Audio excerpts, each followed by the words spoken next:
ಎಲ್ರಿಗೂ ನಮಸ್ಕಾರ, ಶುಭ ದಿನ. SSLC ಅಟ್ ಪರೀಕ್ಷೆ ಯೂಟ್ಯೂಬ್ ಚಾನಲ್ಗೆ ನಿಮ್ಮೆಲ್ಲರಿಗೂ ಆತ್ಮೀಯವಾದ ಸ್ವಾಗತ. ನನ್ನ ಹೆಸರು ಆದರ್ಶ GS, ನಾನು ನಿಮ್ಮ ಬಯಾಲಜಿ ಲೆಕ್ಚರರ್. ಸೊ ಎಲ್ಲರೂ ಹೇಗಿದ್ದೀರಪ್ಪ? ಚೆನ್ನಾಗಿ ತಿನ್ಕೊಂಡು ಉಂಡ್ಕೊಂಡು ಆರಾಮಾಗಿದ್ದೀರಾ ಅಂತ ನಾನು ಭಾವಿಸ್ತಾ ಇದ್ದೀನಿ. ಇವತ್ತು ಏನು ವಿಶೇಷ, ಯಾವ ವಿಷಯದ ಬಗ್ಗೆ ನಾನು ತಿಳಿಸ್ಕೊಡ್ತಾ ಇದ್ದೀನಿ. ಇವತ್ತು ನಾನು ಕಂಟ್ರೋಲ್ ಆ್ಯಂಡ್ ಕೋಆರ್ಡಿನೇಷನ್, ಕನ್ನಡದಲ್ಲಿ ನಿಯಂತ್ರಣ ಮತ್ತು ಸಹಭಾಗಿತ್ವ, ಈ ಚಾಪ್ಟರ್ನಲ್ಲಿರುವಂತಹ ಡಯಾಗ್ರಾಮ್ಸ್ಗಳು, ಚಿತ್ರಗಳ ಬಗ್ಗೆ ನಿಮಗೆ ತಿಳಿಸ್ಕೊಡ್ತಾ ಇದ್ದೀನಿ. ಯಾವ ಚಿತ್ರಗಳ ಆಧಾರದ ಮೇಲೆ ನಿಮ್ಮ ಎಕ್ಸಾಮಿನೇಷನಲ್ಲಿ ಪ್ರಶ್ನೆಗಳನ್ನು ಕೇಳ್ತಾರೆ, ಯಾವ ಚಿತ್ರವನ್ನು ಬಿಡಿಸೋದಕ್ಕೆ ಕೇಳ್ತಾರೆ ಅನ್ನೋದ್ರ ಕುರಿತಾಗಿ ಈ ಕ್ಲಾಸ್ನಲ್ಲಿ ತಿಳ್ಕೊಳ್ಳೋಣ. ಸರಿನಾ? ಹಾಗಿದ್ರೆ ಬನ್ನಿ ಶುರು ಮಾಡಿಬಿಡೋಣ. ಮೊದಲಿಗೆ ಇಂಪಾರ್ಟೆಂಟ್ ಡಯಾಗ್ರಾಮ್ಸ್ಗಳಂತ ಹೇಳಿದಾಗ ಮೊದಲನೇ ಇಂಪಾರ್ಟೆಂಟ್ ಡಯಾಗ್ರಾಮ್ ಇಲ್ಲಿ ನಮ್ಮ ನ್ಯೂರಾನ್ನ ಡಯಾಗ್ರಾಮ್, ನರಕೋಶದ ಚಿತ್ರ. ಸರಿನಾ? ಈ ನ್ಯೂರಾನ್ ಡಯಾಗ್ರಾಮನ್ನು ಮೊದಲು ಬಿಡಿಸೋದಕ್ಕೆ ಕೂಡ ಕೇಳ್ತಾ ಇದ್ರು, ಆದರೆ ಈಗ ಈ ಚಾಪ್ಟರ್ನಿಂದ ಬಿಡಿಸೋದಕ್ಕೆ ಹ್ಯೂಮನ್ ಬ್ರೈನ್ನ ಡಯಾಗ್ರಾಮ್ ಒಂದನ್ನು ನಾವು ಕಲಿಬೇಕಾಗಿದೆ. ಸರಿನಾ? ಆದರೆ ನ್ಯೂರಾನ್ ಡಯಾಗ್ರಾಮ್ನ ಕುರಿತಾಗಿ ಯಾವ ರೀತಿಯಾದ ಪ್ರಶ್ನೆಗಳನ್ನು ಕೇಳಬಹುದು? ಕೆಲವು ಸಂದರ್ಭಗಳಲ್ಲಿ ಈ ಅನ್ಲೇಬಲ್ಡ್ ಡಯಾಗ್ರಾಮ್ನ ಕೊಟ್ಬಿಟ್ಟು A ಯಾವುದು, B ಯಾವುದು, C ಯಾವುದು ಅಂತ ಹೇಳಿ ಗುರುತಿಸೋದಕ್ಕೆ ಕೇಳ್ತಾರೆ. ಭಾಗಗಳನ್ನು ಗುರುತಿಸಿ ಅಂತ ಕೇಳುವಂಥ ಸಾಧ್ಯತೆಗಳಿದೆ. ಹೌದಾ? ನ್ಯೂಕ್ಲಿಯಸ್ಸು, ಡೆಂಡ್ರೈಟ್ಸು ಇದೆಲ್ಲ ಇದೆಯಲ್ಲಪ್ಪ. ಇದ್ರ ಬದಲಾಗಿ A B C D ಅಂತ ಹೇಳಿ ಕೊಟ್ಬಿಟ್ಟು A ಏನು, B ಏನು, C ಏನು ಗುರುತಿಸಿ ಅಂತ ಕೇಳುವಂಥ ಸಾಧ್ಯತೆಗಳಿದೆ. ಅಥವಾ ನಮ್ಮ ನರ್ವ್ ಇಂಪಲ್ಸ್ ಟ್ರಾನ್ಸ್ಮಿಷನ್ ಆಗುವಂಥ ಆ ಪಾತ್ವೇ ಏನಿದೆಯಲ್ಲ, ಈಗ ಡೆಂಡ್ರೈಟ್ಸ್ಗಳಿಂದ ಹಿಡಿದು ಡೆಂಡ್ರೈಟ್ಸ್ ಆದಮೇಲೆ ಸೆಲ್ ಬಾಡಿ ಆದಮೇಲೆ ಆಕ್ಸಾನು, ಅದಾದಮೇಲೆ ಆಕ್ಸಾನ್ ಟರ್ಮಿನಲ್ಸು, ಈ ಪಾತ್ವೇಯ ಮೇಲೆ ಕೂಡ ಪ್ರಶ್ನೆಗಳನ್ನು ಕೇಳುವಂಥ ಸಾಧ್ಯತೆಗಳಿರುತ್ತೆ. ಸರಿನಾ? A ಆದಮೇಲೆ ಯಾವುದು ಅಂದರೆ, ಈಗ ಡೆಂಡ್ರೈಟ್ನ A ಅಂತ ಕೊಟ್ಬಿಟ್ಟು ನೆಕ್ಸ್ಟ್ B ಎಲ್ಲಿ ಯಾವುದು, ಎಲ್ಲಿಗೆ ಹೋಗುತ್ತೆ, B ಆದಮೇಲೆ ಎಲ್ಲಿಗೆ ಹೋಗುತ್ತೆ, ಈ ರೀತಿಯಾಗಿ ಪ್ರಶ್ನೆಗಳನ್ನು ಕೇಳುವಂಥ ಸಾಧ್ಯತೆಗಳು ಕೂಡ ಇರುತ್ತೆ. ನರ್ವ್ ಇಂಪಲ್ಸ್ ಅನ್ನೋದು ಯಾವ ರೀತಿಯಾಗಿ ಟ್ರಾನ್ಸ್ಮಿಟ್ ಆಗುತ್ತೆ ಅನ್ನೋದ್ರ ಕುರಿತಾಗಿ ಪ್ರಶ್ನೆಗಳನ್ನು ಕೇಳಬಹುದು. ಸರಿನಾ? ರೈಟ್. ಅದಾದ ನಂತರ ಇರುವಂಥ ಇನ್ನೊಂದು ಇಂಪಾರ್ಟೆಂಟ್ ಡಯಾಗ್ರಾಮು, ಅದು ನಮ್ಮ ರಿಫ್ಲೆಕ್ಸ್ ಆರ್ಕ್ನ ಡಯಾಗ್ರಾಮ್. ಇಲ್ಲಿಯೂ ಕೂಡ ಈ ಎಂಟೈರ್ ರಿಫ್ಲೆಕ್ಸ್ ಆರ್ಕ್ನ ಚಿತ್ರವನ್ನು ಕೊಟ್ಬಿಟ್ಟು, ಅನ್ಲೇಬಲ್ಡ್ ಚಿತ್ರವನ್ನು ಕೊಟ್ಬಿಟ್ಟು A B C D ಅನ್ನು ಗುರುತಿಸಿ ಅಂತ ಕೇಳುವಂಥ ಸಾಧ್ಯತೆಗಳಿರುತ್ತೆ. ಹೌದಾ? ಇಲ್ಲಿ ಅಥವಾ ಇನ್ನು ಕೆಲವು ಸಂದರ್ಭಗಳಲ್ಲಿ ಈಗ ಸೆನ್ಸರಿ ಆರ್ಗನ್ ಏನಿದೆ, ಆ ಸೆನ್ಸರಿ ಆರ್ಗನ್ನಿಂದ ಇನ್ಫಾರ್ಮೇಷನನ್ನು ಸೆಂಟ್ರಲ್ ನರ್ವಸ್ ಸಿಸ್ಟಮ್ಗೆ ತೆಗೆದುಕೊಂಡು ಹೋಗ್ತಾ ಇರುವಂಥ ನ್ಯೂರಾನ್ ಯಾವುದು, ಇದರಲ್ಲಿ ಸೆನ್ಸರಿ ನ್ಯೂರಾನ್, ಜ್ಞಾನವಾಹಿ ನರಕೋಶನ, ಅಥವಾ ಹಾಗೆ ಈಗ ನಮ್ಮ ಸೆಂಟ್ರಲ್ ನರ್ವಸ್ ಸಿಸ್ಟಮ್ನಿಂದ ಎಫೆಕ್ಟಾರ್ ಮಸಲ್ನ ಕಡೆಗೆ ಇನ್ಫಾರ್ಮೇಷನನ್ನು, ನರ್ವ್ ಇಂಪಲ್ಸನ್ನು ತೆಗೆದುಕೊಂಡು ಹೋಗ್ತಾ ಇರುವಂಥದ್ದು ಯಾವ ನ್ಯೂರಾನು? ಮೋಟಾರ್ ನ್ಯೂರಾನ್, ಕ್ರಿಯಾವಾಹಿ ನ್ಯೂರಾನ್. ಹೌದಲ್ವಾ? ಈ ರೀತಿ ಕ್ರಿಯಾವಾಹಿ ನರಕೋಶ. ಈ ರೀತಿಯಾಗಿ ಆ ನ್ಯೂರಾನ್ಸ್ಗಳ ಆಧಾರದ ಮೇಲೆ, ಅಂದರೆ ಆ ರಿಫ್ಲೆಕ್ಸ್ ಆರ್ಕ್ನ ಪಾತ್ವೇ ಏನಿದೆಯಲ್ಲ, ಆ ಪಾತ್ವೇಯ ಆಧಾರದ ಮೇಲೆ ಪ್ರಶ್ನೆಗಳನ್ನು ಕೇಳುವಂಥ ಸಾಧ್ಯತೆಗಳಿದೆ. ಸರಿನಾ? ಒಳಗೆ ನಮ್ಮ ಸೆಂಟ್ರಲ್ ನರ್ವಸ್ ಸಿಸ್ಟಮ್ನ ಮಧ್ಯೆ, ಸೆಂಟ್ರಲ್ ನರ್ವಸ್ ಸಿಸ್ಟಮ್ನಲ್ಲಿ ಈ ಸೆನ್ಸರಿ ನ್ಯೂರಾನ್ಸು ಮತ್ತು ಮೋಟಾರ್ ನ್ಯೂರಾನ್ಸ್ಗಳ ಮಧ್ಯೆ ಇರುವಂಥ ನ್ಯೂರಾನ್ ಯಾವುದು, ಅದೇನು ಕೆಲಸ ಮಾಡುತ್ತೆ, ಹೀಗೆ ಈ ರೀತಿಯಾದ ಪ್ರಶ್ನೆಗಳನ್ನು ನೀವು ನಿಮ್ಮ ಎಕ್ಸಾಮಿನೇಷನಲ್ಲಿ ಎಕ್ಸ್ಪೆಕ್ಟ್ ಮಾಡಬಹುದು ರಿಫ್ಲೆಕ್ಸ್ ಆರ್ಕ್ನ ಕುರಿತಾಗಿ. ಸರಿನಾ? ಅದಾದ ನಂತರ ಇರುವಂಥ ಇಂಪಾರ್ಟೆಂಟ್ ಡಯಾಗ್ರಾಮ್ ಅದು ನಮ್ಮ ಹ್ಯೂಮನ್ ಬ್ರೈನ್ನ ಡಯಾಗ್ರಾಮ್, ಮಿದುಳಿನ ಡಯಾಗ್ರಾಮ್. ಈ ಡಯಾಗ್ರಾಮನ್ನು ಎಕ್ಸಾಮಿನೇಷನಲ್ಲಿ ಬಿಡಿಸೋದಕ್ಕೆ ಕೂಡ ಕೇಳ್ತಾರೆ. ಅದರಲ್ಲಿ ಯಾವುದಾದ್ರೂ ಒಂದಷ್ಟು ಭಾಗಗಳನ್ನು ಗುರುತಿಸಿ ಅಂತ ಅವರೇ ಕೇಳಬಹುದು, ಅಥವಾ ಕೆಲವೊಮ್ಮೆ draw a neat labelled diagram of human brain and label the parts ಅಂತ ಹೇಳಿ ಕೇಳುವಂಥ ಸಾಧ್ಯತೆಗಳಿರುತ್ತೆ. ಸರಿನಾ? ಯಾವಾಗ ಅವರು ಹೈಪೋಥಾಲಮಸನ್ನು ಗುರುತಿಸಿ ಅಥವಾ ಸೆರೆಬಲ್ಲಮನ್ನು ಗುರುತಿಸಿ, ಮೆಡುಲವನ್ನು ಗುರುತಿಸಿ ಅಂತ ಸ್ಪೆಸಿಫಿಕ್ ಆಗಿ ಕೇಳಿರ್ತಾರೋ, ಆಗ ಅಷ್ಟು ಭಾಗಗಳನ್ನು ಗುರುತಿಸಿದ್ರೆ ಸಾಕು. ಈಗ ಇಮ್ಯಾಜಿನ್ ಮಾಡ್ಕೊಳ್ಳಿ, ಈ ಹ್ಯೂಮನ್ ಬ್ರೈನ್ ಡಯಾಗ್ರಾಮನ್ನು 3 ಮಾರ್ಕ್ಸಿಗೆ ಕೇಳಿದ್ದಾರೆ ಅಂತ ಅಂದ್ಕೊಳ್ಳೋಣ. ಸರಿನಾ? ಅಂಥ ಸಂದರ್ಭದಲ್ಲಿ ನಾವು ಬರೆಯುವಂಥ ಆ ರಫ್ ಡಯಾಗ್ರಾಮ್ ಏನಿದೆಯಲ್ಲ, ಅದಕ್ಕೆ 1 ಮಾರ್ಕ್ಸು. ಇನ್ನುಳಿದಂಥ 2 ಮಾರ್ಕ್ಸ್ ನಮಗೆ ಬೇಕು ಅಂತ ಹೇಳಿದ್ರೆ ನಾವು ಕನಿಷ್ಠ 4 ಲೇಬಲಿಂಗ್ಸನ್ನು ಮಾಡಲೇಬೇಕು. ಸರಿನಾ? ಆಗ ಒಂದೊಂದು ಲೇಬಲಿಂಗಿಗೆ ಅರ್ಧ ಮಾರ್ಕ್ಸ್ ಅಂತ ಹೇಳಿ ನಮಗೆ ಇನ್ನುಳಿದಂಥ 2 ಮಾರ್ಕ್ಸನ್ನು ಅಲಾಟ್ ಮಾಡ್ತಾರೆ. ಈ ರೀತಿಯಾಗಿ 3 ಅಂಕಗಳನ್ನು ನಾವು ಪಡ್ಕೊಳ್ಬಹುದು. ಅರ್ಥ ಆಗ್ತಿದೆಯಾ? 3 ಅಂಕಗಳದ್ದು ಡಯಾಗ್ರಾಮ್ ಏನಾದರೂ ಕೇಳಿದ್ದಾರೆ ಅಂತ ಹೇಳಿದ್ರೆ ಕನಿಷ್ಠ ನೀವು 4 ಲೇಬಲಿಂಗ್ಸ್ಗಳನ್ನು ಮಾಡಲೇಬೇಕು. ಅದನ್ನು ಜ್ಞಾಪಕದಲ್ಲಿಟ್ಕೊಳ್ಳಿ. ಸರಿನಪ್ಪ? ಈ ಚಿತ್ರವನ್ನು, ಈ ಹ್ಯೂಮನ್ ಬ್ರೈನ್ ಡಯಾಗ್ರಾಮನ್ನು ತುಂಬ ಸರಳವಾಗಿ ಹೇಗೆ ಬಿಡಿಸೋದು ಅನ್ನೋದನ್ನು ಕೂಡ ನಿಮಗೆ ತಿಳಿಸ್ಕೊಡ್ತೀನಿ. ಸರಿನಾ? ತುಂಬ ಆರ್ಟಿಸ್ಟಿಕ್ ವೇನಲ್ಲಿ, ಒಳ್ಳೆ ನಾನು ದೊಡ್ಡ ಆರ್ಟಿಸ್ಟ್ ರೀತಿಯಾಗಿ ನಾನು ಡಯಾಗ್ರಾಮನ್ನು ಬರೆದು ತೋರಿಸ್ತಾ ಇದ್ರು ನಮ್ಮ ಎಕ್ಸಾಮಿನೇಷನಲ್ಲಿ ನಮಗೆ ಎಷ್ಟು ಈಗ ಹ್ಯೂಮನ್ ಬ್ರೈನ್ ಅಂತ ಹೇಳಿದ್ರೆ ಅದು ಹ್ಯೂಮನ್ ಬ್ರೈನ್ನ ರೀತಿ ಕಾಣಬೇಕು. ಆ ರೀತಿಯಾಗಿ ಡಯಾಗ್ರಾಮ್ ಇದ್ದರೆ ಸಾಕು ನಮಗೆ. ಸರಿನಾ? ಅರ್ಥ ಆಗ್ತಿದೆಯಪ್ಪ? ನಿಮ್ಮನ್ನು ಯಾರು ತುಂಬ ಆರ್ಟಿಸ್ಟಿಕ್ ವೇನ ಕಲರ್ ಮಾಡಿ, ಅದು ಮಾಡಿ, ಇದು ಮಾಡಿ ಅಂತೆಲ್ಲ ಏನು ಎಕ್ಸ್ಪೆಕ್ಟ್ ಮಾಡಲ್ಲ. ಪೆನ್ಸಿಲಲ್ಲಿ ಡ್ರಾ ಮಾಡೋದನ್ನು ಕಲೀರಿ, ಪೆನ್ನನ್ನು ಬಳಸಬೇಡಿ. ಯಾಕಂದರೆ ತಪ್ಪಾದರೆ ಮತ್ತೆ ಅದನ್ನು ಅಳಿಸೋದಕ್ಕೆ ಸಾಧ್ಯ ಇಲ್ಲ ಅಲ್ವಾ? ಪೆನ್ಸಿಲಲ್ಲಿ ಡಯಾಗ್ರಾಮನ್ನು ಬರೆಯೋದನ್ನ ಅಭ್ಯಾಸ ಮಾಡ್ಕೊಳ್ಳಿ. ಅಗೇನ್ ಡಯಾಗ್ರಾಮ್ಸ್ ಅಂತ ಹೇಳಿದ ತಕ್ಷಣ ನೀವು ಬರೆದು ಪ್ರಾಕ್ಟೀಸ್ ಮಾಡಬೇಕು. ನೋಡಿದ್ರೆ ಡಯಾಗ್ರಾಮ್ಸ್ಗಳು ಬರೋಲ್ಲ. ಹೇಗೆ ಬರೆಯೋದು ಸರಳವಾಗಿ ಅನ್ನೋದನ್ನು ನಿಮಗೆ ತಿಳಿಸ್ಕೊಡ್ತೀನಿ. ಸರಿನಾ? ಇದಾದ ನಂತರ ಇರುವಂಥ ಇಂಪಾರ್ಟೆಂಟ್ ಡಯಾಗ್ರಾಮ್ಸ್ಗಳು ಟ್ರಾಪಿಕ್ ಮೂಮೆಂಟ್ಸ್ನ ಕುರಿತಾದ ಡಯಾಗ್ರಾಮ್ಸ್ಗಳು. ಈ ಡಯಾಗ್ರಾಮ್ಸ್ಗಳನ್ನು ಕೂಡ ಕೆಲವೊಮ್ಮೆ ಲೇಬಲಿಂಗ್, ಅಂದರೆ ಡಯಾಗ್ರಾಮ್ಸ್ಗಳನ್ನು ಕೊಟ್ಬಿಟ್ಟು ಇದು ಯಾವ ರೀತಿಯಾದ ಟ್ರಾಪಿಕ್ ಮೂಮೆಂಟ್, ಇದನ್ನು ಐಡೆಂಟಿಫೈ ಮಾಡಿ, ಇದನ್ನು ಗುರುತಿಸಿ ಅಥವಾ ಕೆಲವೊಂದು ಈಗ ಸೇ ಫಾರ್ ಎಕ್ಸಾಂಪಲ್ ಇಲ್ಲಿ ಜಿಯೋಟ್ರೋಪಿಕ್ ಮೂವ್ಮೆಂಟ್ದು ಒಂದು ಡಯಾಗ್ರಾಮನ್ನು ಕೊಟ್ಟಿದ್ದಾರೆ ಅಂತ ಇಟ್ಕೊಳ್ಳಿ. ಇದು ಇಲ್ಲಿ ರೂಟ್ಸ್ಗಳು ಪಾಸಿಟಿವ್ ಜಿಯೋಟ್ರೋಪಿಕ್ ಮೂವ್ಮೆಂಟ್ಸನ್ನು ತೋರಿಸ್ತಾ ಇದೆ ಅಂತ ಹೇಳಿ. ಇದೇ ರೀತಿಯಾಗಿ ಇನ್ನೊಂದಷ್ಟು ಬೇರೆ ಬೇರೆ ರೀತಿಯಾದ ಡಯಾಗ್ರಾಮ್ಸ್ಗಳನ್ನು ಕೊಟ್ಬಿಟ್ಟು ಇವು ಮೂರರಲ್ಲಿ ಯಾವುದು ಜಿಯೋಟ್ರೋಪಿಸಮನ್ನು ತೋರಿಸ್ತಾ ಇದೆ, ಅಥವಾ ಯಾವುದು ಫೋಟೋಟ್ರೋಪಿಸಮನ್ನು ತೋರಿಸ್ತಾ ಇದೆ, ಯಾವುದು ಹೈಡ್ರೋಟ್ರೋಪಿಸಮನ್ನು ತೋರಿಸ್ತಾ ಇದೆ, ಅಥವಾ ಈಗ ಯಾವುದೋ ಒಂದು ಸ್ಪೆಸಿಫಿಕ್ ಪ್ಲಾಂಟು ಜಿಯೋಟ್ರೋಪಿಸಮನ್ನು ತೋರಿಸ್ತಾ ಇದ್ರೆ ಕೊಟ್ಟಿರುವಂಥ ಚಿತ್ರಗಳಲ್ಲಿ ಯಾವುದು ಅಕ್ಯುರೇಟ್ ಆಗಿ ಜಿಯೋಟ್ರೋಪಿಕ್ ಮೂವ್ಮೆಂಟನ್ನು ತೋರಿಸ್ತಾ ಇದೆ ಅನ್ನೋದ್ರ ಕುರಿತಾಗಿ ಕೂಡ ಪ್ರಶ್ನೆಗಳನ್ನು ಕೇಳುವಂಥ ಸಾಧ್ಯತೆಗಳಿರುತ್ತೆ. ಸರಿನಾ? ಓಕೆ. ಇದಾದ ನಂತರ ಇರುವಂಥ ಇನ್ನೊಂದು ಇಂಪಾರ್ಟೆಂಟ್ ಡಯಾಗ್ರಾಮು ಅದು ಎಂಡೋಕ್ರೈನ್ ಗ್ಲ್ಯಾಂಡ್ಸ್ಗಳ ಕುರಿತಾದ ಡಯಾಗ್ರಾಮ್.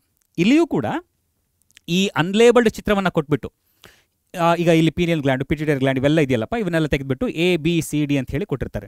ಎ ಯಾವುದು, ಬಿ ಯಾವುದು, ಸಿ ಯಾವುದು, ಅಥವಾ ಅವುಗಳದ್ದು ಕೆಲಸ ಏನು, ಫಂಕ್ಷನ್ಸ್ ಏನು, ಅದು ಯಾವ ಹಾರ್ಮೋನನ್ನು ಸೆಕ್ರೇಟ್ ಮಾಡುತ್ತೆ. ಈಗ ಬಿ ಥೈರಾಯ್ಡ್ ಗ್ಲ್ಯಾಂಡ್ ಇದೆ ಅಂತ ಅಂದ್ಕೊಳ್ಳಿ, ಬಿ ಇಂದ ಸೆಕ್ರೇಟ್ ಆಗುವಂಥ ಹಾರ್ಮೋನ್ ಯಾವುದು, ಈ ರೀತಿಯಾಗಿ ಪ್ರಶ್ನೆಗಳನ್ನು ಕೇಳುವಂಥ ಸಾಧ್ಯತೆಗಳು ಕೂಡ ಇರುತ್ತೆ. ಸರಿನಾ? ಇಲ್ಲಿ ಎಂಡೋಕ್ರೈನ್ಗಳ ವಿಷಯಕ್ಕೆ ಬಂದಾಗ ಮೇಲ್ ಹಾಗೂ ಫಿಮೇಲ್ ಹಾರ್ಮೋನ್ಸ್, ಫಿಮೇಲ್ ಗ್ಲ್ಯಾಂಡ್ಸ್ಗಳು ಎರಡೂ ಕೂಡ ಒಂದೇ, ಎಕ್ಸೆಪ್ಟ್ ಫಾರ್ ಈಗ ನಮ್ಮ ಗೊನಾಡ್ಸ್ಗಳನ್ನು ಹೊರತುಪಡಿಸಿ ಬಾಕಿನೆಲ್ಲ ಗ್ಲ್ಯಾಂಡ್ಸ್ಗಳು ಇಬ್ಬರಲ್ಲೂ ಒಂದೇ ಇರುತ್ತೆ. ಮೇಲ್ ಇಂಡಿವಿಜುವಲ್ನಲ್ಲಿ ಟೆಸ್ಟಿಸ್ಗಳಿದ್ರೆ ಫಿಮೇಲ್ ಇಂಡಿವಿಜುವಲ್ನಲ್ಲಿ ಓವರೀಸ್ಗಳಿರುತ್ತೆ, ಅದಷ್ಟೇ ವ್ಯತ್ಯಾಸ, ಇನ್ನೇನಿಲ್ಲ. ಬಾಕಿನೆಲ್ಲ ಗ್ಲ್ಯಾಂಡ್ಸ್ಗಳು ಕೂಡ ಈ ಇಬ್ಬರಲ್ಲೂ ಕೂಡ ಸಿಮಿಲರ್ ಆಗಿರುತ್ತೆ ಅನ್ನೋದನ್ನು ನಾವು ಗಮನದಲ್ಲಿ ಇಟ್ಕೊಳ್ಬೇಕು. ಸರಿನಾ? ಓಕೆ. ಸೊ ಇವೆಲ್ಲ ಈ ಚಾಪ್ಟರ್ನಲ್ಲಿರುವಂಥ ಮೇಜರ್ ಡಯಾಗ್ರಾಮ್ಸ್ಗಳು. ಈಗ ನಾನು ನಿಮಗೆ ಆ ಹ್ಯೂಮನ್ ಬ್ರೈನ್ನ ಡಯಾಗ್ರಾಮನ್ನು ಹೇಗೆ ಬಿಡಿಸೋದು ಸರಳವಾಗಿ ಅನ್ನೋದನ್ನು ತಿಳಿಸ್ಕೊಡ್ತೀನಿ. ಸರಿನಾ? ಈಗ ನಮ್ಮ ಟೆಕ್ಸ್ಟ್ ಬುಕ್ನಲ್ಲಿ ಕೊಟ್ಟಿರುವಂಥ ಚಿತ್ರವನ್ನು ನೀವು ಗಮನಿಸಿದ್ದೀರಿ ಅಂತೇಳಿ ನಾನು ಭಾವಿಸ್ತಾ ಇದ್ದೀನಿ. ಮೊದಲಿಗೆ ಔಟ್ಲೈನ್ ಮಾಡ್ಕೊಂಬಿಡೋಣ. ಸರಿನಾ? ಔಟ್ಲೈನ್ ಹೇಗಿರುತ್ತೆ ನೋಡಿ. ಸಾಮಾನ್ಯವಾಗಿ ನಾವೀಗ ಬ್ರೈನನ್ನು ಬರೀಬೇಕಾದ್ರೆ ಒಂದು ಅರ್ಧ ಚಂದ್ರಾಕೃತಿಯ ರೀತಿಯಲ್ಲಿ ಇರುವಂಥ ರೀತಿಯಲ್ಲೇ ಬರಿತಾ ಇದ್ದೀವಿ, ಹೌದಾ? ಸೊ ಮೊದಲಿಗೆ ಒಂದು ಔಟ್ಲೈನ್ ಮಾಡ್ಕೊಂಬಿಡಿ. ಸರಿನಾ? ಹೀಗೆ ಒಂದು ಅರ್ಧ ಚಂದ್ರಾಕೃತಿಯಲ್ಲಿರುವಂಥ ಒಂದು ಔಟ್ಲೈನ್. ಅರ್ಥ ಆಗ್ತಿದೆಯಪ್ಪ? ಔಟ್ಲೈನ್ ಸಿಗ್ತಾ? ಇದಾದ ನಂತರ ಮಿಡ್ ಬ್ರೈನ್ ಈಗ ಬರ್ಕೊಂಬಿಡೋಣ ನಾವು. ಸರಿನಾ? ಮಧ್ಯಭಾಗಕ್ಕೆ ಕರೆಕ್ಟಾಗಿ ಮಿಡ್ ಬ್ರೈನನ್ನು ಬರ್ಕೊಂಬಿಡೋಣ. ಸರಿನಾ? ಓಕೆ. ಈ ಒಂದು ಈ ರಚನೆಯನ್ನು ನೀವು ಗಮನಿಸ್ತಾ ಹೋಗಿ.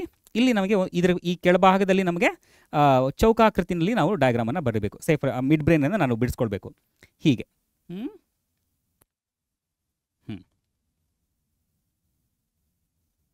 ಈ ಕೊನೆಯ ಮೂಲೆಯನ್ನು ಹಾಗೆ ಖಾಲಿ ಬಿಟ್ಕೊಳ್ಳಿ. ಚೌಕಾಕೃತಿಯ ಡಯಾಗ್ರಾಮ್ ಸಿಗ್ತಾ? ಇದು ನಮ್ಮ ಮಿಡ್ ಬ್ರೈನ್ ಇದು. ಸರಿನಾ? ಸೊ ಇದನ್ನು ನಾವು ಎಕ್ಸ್ಟೆಂಡ್ ಮಾಡ್ಕೊಳ್ಳೋಣ. ಓಕೆನಾ? ನಿಧಾನವಾಗಿ ಈಗ ಎಕ್ಸ್ಟೆಂಡ್ ಮಾಡ್ಕೊಂಡ್ವಿ. ಮಿಡ್ ಬ್ರೈನ್ದು ಔಟ್ಲೈನ್ ಸಿಕ್ಕಿದೆ.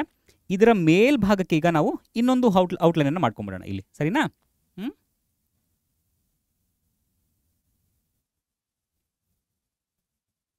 ಇಲ್ಲಿ ಸೆರೆಬೆಲ್ಲಮ್ಗೆ ಇಲ್ಲಿ ಒಂದು ಜಾಗ ಮಾಡ್ಕೋಬೇಕು ನಾವು. ಓಕೆ. ಈಗ ನಮಗೆ ಔಟ್ಲೈನ್ ಸಿಕ್ತು. ಈ ಭಾಗ ಏನಿದೆಯಲ್ಲ, ಇಲ್ಲಿ ನಾವು ಸೆರೆಬೆಲ್ಲಮನ್ನು ಬರೀಬೇಕು, ಅದನ್ನು ಜ್ಞಾಪಕದಲ್ಲಿಟ್ಕೊಳ್ಳಿ. ಹಾಗೆ ಇದರಲ್ಲಿ ಈ ಔಟ್ಲೈನನ್ನು ಇಲ್ಲೂ ಕೂಡ ಕವರ್ ಮಾಡಿಬಿಡಿ ನಿಧಾನವಾಗಿ. ಇಲ್ಲಿ ನಮಗೆ ಪಿಟ್ಯುಟರಿ ಗ್ಲ್ಯಾಂಡ್ದು ಒಂದು ಎಕ್ಸ್ಟೆನ್ಷನ್ ಬೇಕಾಗುತ್ತೆ. ಪಾನ್ಸು, ಮೆಡುಲ್ಲಾ, ಸ್ಪೈನಲ್ ಕಾರ್ಡ್, ಅದನ್ನು ಎಕ್ಸ್ಟೆಂಡ್ ಮಾಡ್ತಾ ಇದ್ದೀನಿ ಈಗ. ಸಿಂಪಲ್ ಔಟ್ಲೈನ್ ಸಿಗ್ತಾ? ಹಾಂ, ಓಕೆ. ಇದಾದ ನಂತರ ಈಗ ನಮ್ಮದು ಈ ಮೇಜರ್ ಲಾರ್ಜ್ ಪೋರ್ಷನ್ ಏನಿದೆಯಲ್ಲ, ನಮ್ಮ ಸೆರೆಬ್ರಮ್ ಏನಿದೆಯಲ್ಲ, ಇದನ್ನು ಈಗ ನಾನಿಲ್ಲಿ ಓಕೆ ಒಂದೇ ಒಂದು ನಿಮಿಷ ಇಲ್ಲಿ ಕನೆಕ್ಟ್ ಮಾಡ್ಕೊಳ್ತಾ ಇದ್ದೀನಿ. ಸರಿನಾ? ಓಕೆನಾ? ಸೊ ಈ ಪೋರ್ಷನ್ ಏನಿದೆ ಇದನ್ನು ನಾವೀಗ ಔಟ್ಲೈನ್ ಆಗಿ ಇಲ್ಲಿ ಕನೆಕ್ಟ್ ಮಾಡ್ತಾ ಇದ್ದೀನಿ. ತುಂಬ ರಫ್ ಡಯಾಗ್ರಾಮ್ ಇದು. ಸರಿನಾ? ಇದನ್ನೇ ನಾನೇನಾದರೂ ಇಲ್ಲಿ ನಾನು ಒಂದು ಸರ್ತಿ ಬರೆದ್ರೆ ಮುಗೀತು, ನಾನು ಇಲ್ಲಿ ಅಳಿಸ್ಲಿಕ್ಕೆ ಆಗ್ತಾ ಇಲ್ಲ. ಅದೇ ನೀವು ಏನಾದರೂ ತಪ್ಪು ಮಾಡಿದ್ರೆ ಪೆನ್ಸಿಲ್ನಲ್ಲಿ ಬರೆದಿದ್ರೆ ಅದನ್ನು ಈಸಿಯಾಗಿ ಅಳಿಸ್ಬೋದು, ಅದಕ್ಕೆ. ಸರಿನಾ? ಈಗ ಒಳಗಡೆ ಇರುವಂಥ ಈ ಸೆರೆಬ್ರಮ್ ಏನಿದೆಯಲ್ಲ, ಆ ಸೆರೆಬ್ರಮ್ನಲ್ಲಿ ಗ್ರೂವ್ಸ್ಗಳಿರುತ್ತೆ, ಆ ಫೋಲ್ಡಿಂಗ್ಸ್ಗಳಿರುತ್ತಲ್ವಪ್ಪ, ಅದನ್ನು ಬರೆಯೋದು ಈಗ ಪ್ರಾಕ್ಟೀಸ್ ಮಾಡ್ಕೊಳ್ಳೋಣ. ಇದನ್ನೇ ಇಲ್ಲೇ ಸ್ವಲ್ಪ ನಮಗೆ ಒಂಥರ ನಾನು ಬರಿತಾ ಇರೋವಂಥದ್ದು ಚೆನ್ನಾಗಿ ಕಾಣಿಸ್ತಾ ಇದೆಯೋ ಇಲ್ವೋ ಅಂತ ಡೌಟ್ ಬರೋದು ಇಲ್ಲೇ. ಸೊ ಇದನ್ನು ಈಗ ನಾವು ಹೇಗೆ ಬರೆಯೋದು, ತುಂಬ ಸರಳವಾಗಿ ಬರೆಯೋದಾದರೆ ಹೇಗೆ, ಈಗ ನೋಡಿ, ಈಗ ಕಾಮನ್ ಬಿಲ್, ಅದೇ ಅರ್ಧ ಚಂದ್ರಾಕೃತಿ ಕಾಮನ್ ಬಿಲ್ನ ರೀತಿ ಒಳಗಡೆ ಇರುವಂಥ ಒಳಗಡೆ ಒಂದು 10 ರಿಂದ 12 ಕಾಮನ್ ಬಿಲ್ಸ್ಗಳನ್ನು ಬರೀರಿ. ಹಾಂ, ಈಗ ನೋಡಿ, 1 2 3 4 5 6 7 8 9 10 ಸಾಕು ನಮಗೆ 11. ಹೀಗೆ ಆ ಕಾಮನ್ ಬಿಲ್ಗಳನ್ನು ಬರ್ಕೊಂಡೆ. ಸರಿನಾ? ಇದಾದ ಮೇಲೆ ಒಳಗಡೆ ಇರುವಂಥ ಈ ಇನ್ನರ್ ಲೈನಿಂಗ್ನಲ್ಲೂ ಕೂಡ ಅದೇ ರೀತಿಯಾದ ಬಿಲ್ಲುಗಳನ್ನು ಬರ್ಕೊಳ್ಳಿ, ಕಾಮನ್ ಬಿಲ್ಲುಗಳನ್ನು. ಹಾಂ, ಸರಿನಾ? ಹಾಂ, ಅರ್ಥ ಆಗ್ತಿದೆಯಾ? ಹಾಂ, ಇಲ್ಲೂ ಕೂಡ. ಹಾಂ, ಓಕೆನಾ? ಈಗ ಈ ಫೋಲ್ಡ್ ಮತ್ತೆ ಇನ್ನೊಂದು ಅದೇ ರೀತಿಯಾಗಿ ಇನ್ನೊಂದು ಲೈನನ್ನು ಬರ್ಕೊಳ್ತಾ ಹೋಗಿ. ಮತ್ತೆ ಸಾಕಷ್ಟು ಕಾಮನ್ ಬಿಲ್ಗಳನ್ನು ಆಪೋಸಿಟ್ ಡೈರೆಕ್ಷನಲ್ಲಿ ಬರಿತಾ ಹೋಗ್ತೀರಿ. ತುಂಬ ಸಿಂಪಲ್. ಹೀಗೆ ನೋಡಿ, ಈಗ ನಾನಿಲ್ಲಿ ಬರಿತಾ ಇದ್ದೀನಿ. ಹಾಂ,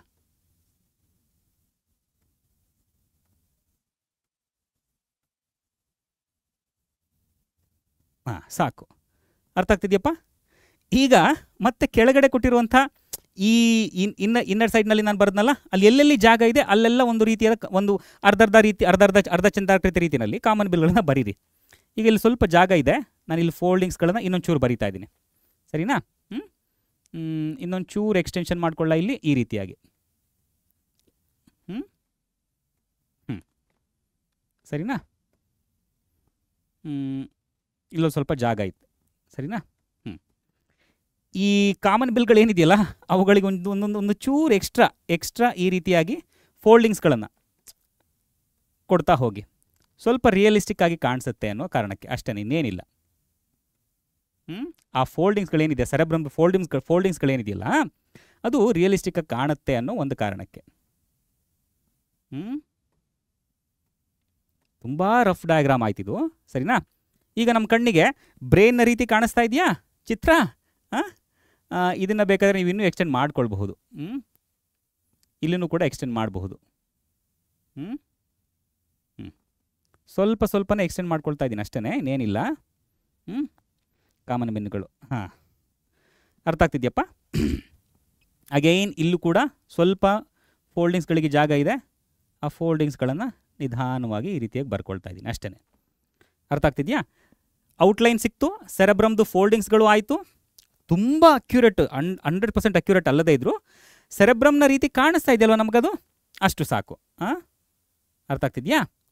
ಓಕೆ, ಸ್ವಲ್ಪ ಗಜಿಬಿಜಿ ಆಯಿತು, ಇರಲಿ ಪರವಾಗಿಲ್ಲ. ಈಗ ನಮ್ಗೆ ಉಳಿದಿರೋವಂಥದ್ದು ಸೆರೆಬೆಲ್ಲಮ್. ಅದನ್ನು ಈಗ ಬರಿತಾ ಹೋಗೋಣ.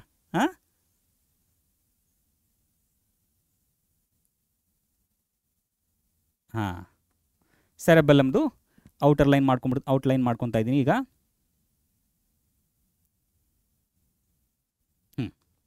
ಇದಕ್ಕಿನ್ನೊಂದು ಚೂರು ಈ ಕಡೆ ಫಿನಿಶಿಂಗ್ ಟಚ್ ಇದೆ. ಹಾಂ, ಈ 3D ರೀತಿನಲ್ಲಿ ಕಾಣಲಿ ಅಂತ ಇದು. ಓಕೆನಾ? ಓಕೆ, ಸೆರೆಬೆಲ್ಲಮ್ ಆಯಿತು. ಇದಾದಮೇಲೆ ಮುಖ್ಯವಾಗಿ ನಾನು ಇಲ್ಲಿ ಆಲ್ರೆಡಿ ಒಂದು ಚೂರು ಕನೆಕ್ಟ್ ಮಾಡಿದ್ದೀನಿ. ಈ ಬ್ರೈನ್ನ ಮೇಲ್ಭಾಗದಲ್ಲಿರುವಂತಹ ಲೇಯರ್ಸ್ಗಳು, ಈಗ ನಮ್ಮ ಸೆರೆಬ್ರಮ್ ಏನಿದೆಯಲ್ಲಪ್ಪ, ಈ ಎಂಟೈರ್ ಬ್ರೈನ್ ಇದೆಯಲ್ಲ, ಇದು ನಮ್ಮ ಮೆನಿಂಜಸ್ಗಳಂತ ಹೇಳಿ ಕರೆಯುವಂತಹ ಪದರಗಳಿಂದ ಪ್ರೊಟೆಕ್ಟೆಡ್ ಆಗಿದೆ. ಸರಿನಾ? ಸಂರಕ್ಷಿಸಲ್ಪಟ್ಟಿದೆ. ಆ ಒಂದೆರಡು ಲೈನ್ಸ್ಗಳನ್ನು, ಒಂದೆರಡು ಪೊರೆಗಳನ್ನು ನೀವು ಬರ್ಕೊಳ್ತಾ ಹೋಗಿ. ಸಾರಿ, ಇದು ಬೇರೆ ಮಧ್ಯದಲ್ಲಿ ಬರ್ತಾ ಇದೆ. ಒಂದು ನಿಮಿಷಪ್ಪ. ನಿಧಾನವಾಗಿ ಔಟ್ಲೈನನ್ನು ಹಾಕ್ಕೊಳ್ಳಿ. ಸರ್, ಇಲ್ಲಿ ಸ್ಕಲ್ ಚಿತ್ರನ ಬಿಡಿಸ್ಬೇಕಾ ಸರ್? ಸ್ಕಲ್ನ ತೋರಿಸ್ಲೇಬೇಕಾ? ಸ್ಕಲ್ನ ತೋರಿಸ್ಲೇಬೇಕು ಅಂತೇನಿಲ್ಲಪ್ಪ. ನಾನಿಲ್ಲಿ ಅದಕ್ಕೆ ಸ್ಕಲ್ಲನ್ನು ಇನ್ಕ್ಲೂಡ್ ಮಾಡಿಲ್ಲ. ಸ್ಕಲ್ಲನ್ನು ತೋರಿಸ್ಲೇಬೇಕು ಅಂತೇನಿಲ್ಲ. 3 ಲೇಯರ್ಸ್ ಇರುತ್ತೆ, ಬಟ್ ಪರವಾಗಿಲ್ಲ, ನಾನೊಂದು 2 ಲೇಯರ್ಸ್ಗಳನ್ನಾದರೂ ಇಲ್ಲಿ ಬರ್ಕೊಳ್ತಾ ಇದ್ದೇನೆ.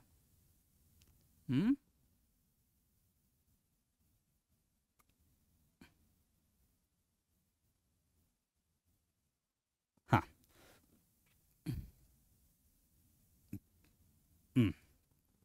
ಸರಿನಪ್ಪ?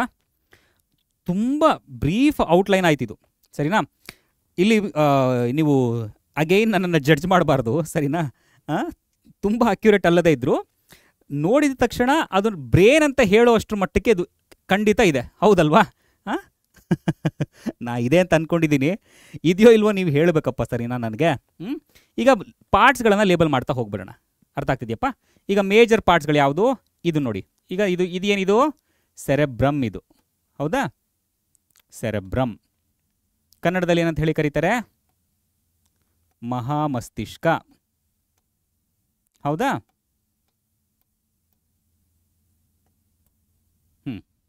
ಅದಾದಮೇಲೆ ಇಲ್ಲಿ ಏನಿದೆಯಲ್ಲಪ್ಪ, ಇದು ಸೆರೆಬೆಲ್ಲಮ್. ಇದು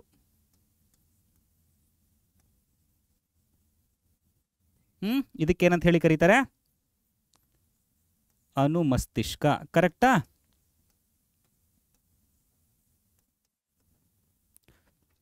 ಇದಾದಮೇಲೆ ಅಂತ ಹೇಳಿ ಕರೀತಾ ಇಲ್ಲಿ ಏನು ಕಾಣಿಸ್ತಾ ಇದೆ ಇದು ನಮಗೆ, ಇದು ಸ್ಪೈನಲ್ ಕಾರ್ಡ್. ಇದು ಸ್ಪೈನಲ್ ಕಾರ್ಡ್ ಹೌದಲ್ವಾ, ಕನ್ನಡದಲ್ಲಿ ಮೆದುಳು ಬಳ್ಳಿ ಹೌದಲ್ವಾ. ಇನ್ಯಾವ ಭಾಗವನ್ನು ಬಿಟ್ವಿ ನಾವು, ಹಾಂ ಇಲ್ಲೊಂದು ಭಾಗನ ಬಿಟ್ವಿ. ಇದೇನಿದು, ಇದು ಮಿಡ್ ಬ್ರೈನ್. ಇದು ಮಿಡ್ ಬ್ರೈನ್.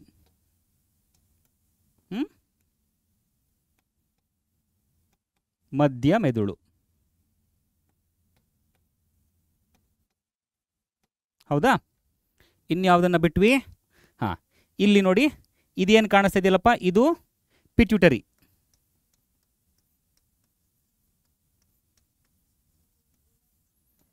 ಪಿಟ್ಯೂಟರಿ ಗ್ಲ್ಯಾಂಡ್, ಕನ್ನಡದಲ್ಲೂ ಕೂಡ ನಾವು ಅದೇ ರೀತಿ ಬರೀತೇವೆ.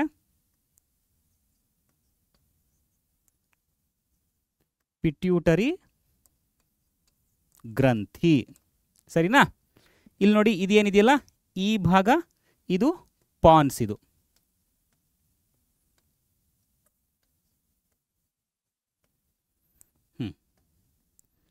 ಇದು ಮೆಡುಲ್ಲಾ.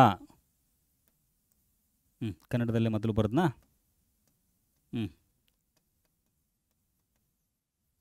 ಮೆಡುಲ್ಲಾ ಒಬ್ಲಾಂಗೇಟ. ಅರ್ಥ ಆಗ್ತಿದೆಯಾ. ಎಲ್ಲ ಭಾಗಗಳನ್ನು ಬರೆದಿದ್ದೀನಿ, ಸ್ಕಲ್ ಒಂದನ್ನು ಬಿಟ್ಟು, ತೊಂದರೆ ಇಲ್ಲ. ಬ್ರೈನ್ ಚಿತ್ರವನ್ನು ಬಿಡಿಸಿ ಅಂತ ಕೇಳಿದಾಗ ಕನಿಷ್ಠ ನೀವು ಇಷ್ಟನ್ನು ಬರೆದ್ರೆ ಸಾಕಪ್ಪ. ನೋಡಿ ಬ್ರೈನ್ನ ರಫ್ ಡಯಾಗ್ರಾಮ್ ಇದೆ ಹೌದಾ. ಅದಾದಮೇಲೆ 1 2 3 4 5 6 7 ಲೇಬ್ಲಿಂಗ್ಸ್ಗಳಿದೆ. ಕನಿಷ್ಠ ಒಂದು 4 ಲೇಬ್ಲಿಂಗ್ಸ್ಗಳನ್ನು ನೀವು ಮಾಡಿದ್ರೆ ಸಾಕಾಗುತ್ತೆ. ಅರ್ಥ ಆಗ್ತಿದೆಯಾ. Again depends on the marks, ಅಂಕಗಳ ಆಧಾರದ ಮೇಲೆ ನೀವು ಲೇಬ್ಲಿಂಗ್ಸ್ಗಳನ್ನು ಮಾಡಬೇಕಾಗತ್ತೆ. ಐ ಹೋಪ್ ಇದು ಹ್ಯೂಮನ್ ಬ್ರೈನ್ಸ್ ಥರನೇ ಕಾಣಿಸ್ತಾ ಇದೆ ಅಂತ ನಾನು ಭಾವಿಸಿದ್ದೀನಿ. ಹೇಳಬೇಕು ಹೇಗೆ ಕಾಣಿಸ್ತಾ ಇದೆ ಅಂಥೇಳಿ. ಬರೆಯೋದಕ್ಕೆ ಈಸಿ ಆಯಿತಾ ಅಂತಲೂ ಕೂಡ ಹೇಳಿ, ಸರಿನಾ. ಇಲ್ಲಿವರೆಗೆ ಈ ಚಾಪ್ಟರ್ನಲ್ಲಿದ್ದಂತಹ ಎಲ್ಲ ಇಂಪಾರ್ಟೆಂಟ್ ಡಯಾಗ್ರಾಮ್ಸ್ಗಳ ಬಗ್ಗೆ ಡಿಸ್ಕಸ್ ಮಾಡಿದ್ದೀವಿ. ಐ ಹೋಪ್ ನಿಮಗೆ ಈ ವಿಡಿಯೋ ಯೂಸ್ಫುಲ್ ಆಗಿದೆ ಅಂತ ಹೇಳಿ ನಾನು ಭಾವಿಸ್ತಾ ಇದ್ದೀನಿ, ಸರಿನಾ. ನಿಮ್ಮ ಅನಿಸಿಕೆ ಅಭಿಪ್ರಾಯ ಏನೇ ಇದ್ದರೂ ನೀವು ಕಮೆಂಟ್ ಮಾಡಿ ತಿಳಿಸಿ. ಇಷ್ಟ ಆಯಿತು, ಇಷ್ಟ ಆಗಲಿಲ್ಲ, ಅಥವಾ ಈಸಿ ಇತ್ತು, ಕಷ್ಟ ಆಯಿತು, ಏನಾದರೂ ಒಂದು, ಸರಿನಾ. ಮತ್ತೆ ಮುಂದಿನ ವಿಡಿಯೋದಲ್ಲಿ ಇನ್ನೊಂದಷ್ಟು ಹೊಸ ಇನ್ಫಾರ್ಮೇಷನ್ನ ಜೊತೆಗೆ ಮತ್ತೊಂದಷ್ಟು ಹೊಸ ಟ್ರಿಕ್ಸ್ಗಳ ಜೊತೆಗೆ ನಿಮ್ಮನ್ನು ಭೇಟಿ ಆಗ್ತೀನಿ, ಸರಿನಾ. ಅಲ್ಲಿವರೆಗೂ ನೀವೇನು ಮಾಡ್ತಾ ಇರಬೇಕು, ಚೆನ್ನಾಗಿ ತಿನ್ಕೊಂಡು ಉಣ್ಕೊಂಡು ಆರಾಮಾಗಿರಬೇಕು, ಚೆನ್ನಾಗಿ ಆಟ ಆಡಬೇಕು, ಚೆನ್ನಾಗಿ ಊಟ ಮಾಡಬೇಕು, ಚೆನ್ನಾಗಿ ನಿದ್ದೆ ಮಾಡಬೇಕು, ಚೆನ್ನಾಗಿ ಪಾಠ ಕೇಳಬೇಕು, ಸ್ಕೂಲ್ಗೆ ಹೋಗೋದನ್ನು ಮರಿಬಾರ್ದು, ಸರಿನಾ. ಟೇಕ್ ಕೇರ್, ಬಾಯ್.